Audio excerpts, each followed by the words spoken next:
Welcome back. Now, because basically ChatGPT scrapes the internet for information that it gives you when it provides answers in plain language, you can save time in the research, verification, and citation process. If we were to use the same topic as we were in one specific conversation, we can then look for independent verification of our topic area. We can then use a query and we can search for statistical verification of any information that we can find.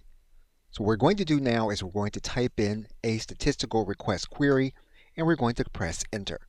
And ChatGPT does give us the information that we were requesting. One of the things you'll notice is that in its answer, likely due to the load on the server in the free version, the query did not complete, as you can see here in point number 5. That meant then that we could go back and we can ask ChatGPT in order to complete what it is that it had typed.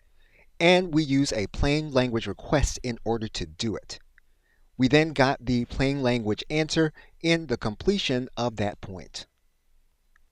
Okay, so with that, thanks, and I will see you in another video.